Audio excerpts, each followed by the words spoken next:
योजनानुसार सभी सेनानी 25 सितंबर को झंडा फहराने के समारोह के लिए तैयार थे। ध्वज फहराने का निर्णय पुष्पलता दास द्वारा लिया गया, जिन्होंने गोहपुर पुलिस स्टेशन पर आंदोलन का नेतृत्व किया। हालांकि किशोरी कनकलता बरुआ गोहपुर पुलिस स्टेशन में झंडा फहराने की जिम्मेदारी उठाना चाहती थी और बाद में उसे ये जिम्मेदारी सौंपी गई। पीड़ितों की पहचान जोनाराम भुइयान, थानेश्वर मोहंता, मीनाराम बरुआ, जितेन बोरा और अन्य के रूप में की गई।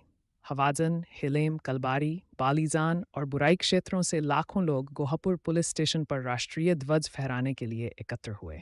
आंदोलन में कई महिलाएं शामिल हैं, जिनमें सोमेश्वरी, पून्या प्रभा बरुआ, जोनाकी गोगोई, फुगिला बरुआ, देवल्टा बरुआ और मायचेना बरुआ शामिल हैं।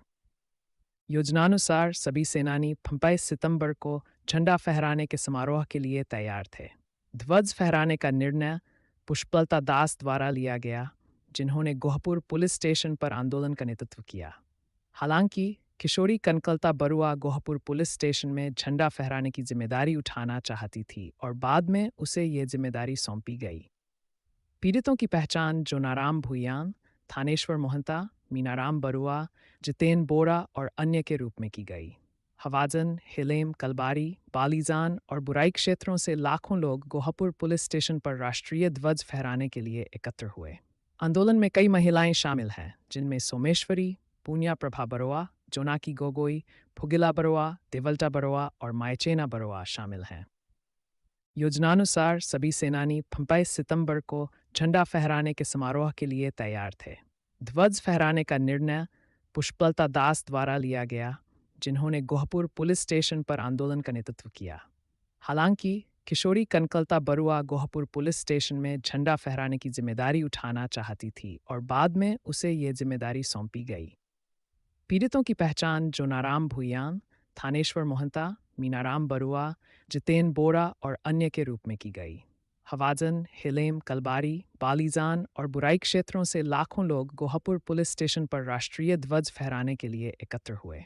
आंदोलन में कई महिलाएं शामिल हैं, जिनमें सोमेश्वरी, पून्या प्रभा बरुआ, जोनाकी गोगोई, फुगिला बरुआ, देवल्टा बरुआ और मायचेना बरुआ शामिल हैं। योजनानुसार सभी सेनानी 25 सितंबर को झंडा फहराने के समारोह के लिए तैयार थे। ध्वज फहराने का निर्णय पुष्पलता दास द्वारा लिया गया, जिन्होंने गोहपुर पुलिस स्टेशन पर आंदोलन का नेतृत्व किया। हालांकि किशोरी कनकलता बरुआ गोहपुर पुलिस स्टेशन में झंडा फहराने की जिम्मेदारी उठाना चाहती थी और बाद में उसे ये जिम्मेदारी सौंपी गई। पीड़ितों की पहचान जोनाराम भुइयान, थानेश्वर मोहंता, मीनाराम बरुआ, जितेन बोरा और अन्य के रूप में की गई।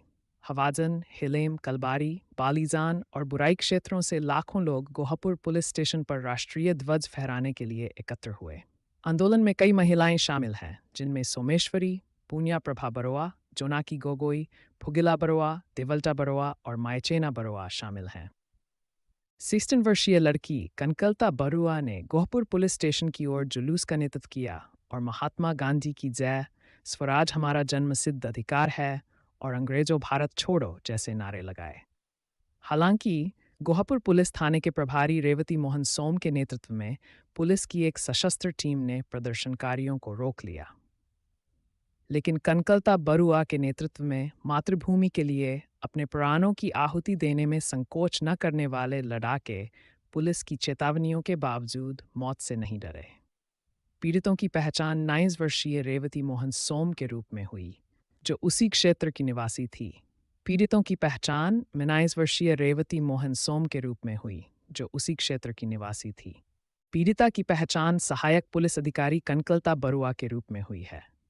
पीड़ितों की पहचान मुकुंदा काकाती के रूप में हुई, जो उस झंडे को जोर से पटक रहे थे जो खून से लथपथ कनकलता बरुआ के हाथों से गिरने ही वाला था। पीड़ितों की पहचान हेमकांत बरुआ, बगई कचारी, थुलेश्वर राजखोवा और खड़गेश्वर बरुआ के रूप में की गई। हालांकि कालाबाड़ी के रामपति राजखोवा पीछे से उठने में कामयाब रहे और उन्होंने गोहपुर पुलिस स्टेशन पर झंडा फहराया। निष्कर्ष 16 वर्षीय कनकलता बरुआ ने हंसते हंसते देश के लिए अपने प्राणों की आहुति दे दी और भारत के स्वतंत्रता संग्राम के इतिहास में अपना नाम स्वर्ण अक्षरों में लिख दिया। कनकलता बरुआ साहस का दूसरा नाम है। वह भारतीय स्वतंत्रता संग्राम की पहली महिला शहीद हैं। असम सरकार ने तेजपुर स्थित सिविल अस्पताल को इस शहीद की स्मृति में समर्पित किया है।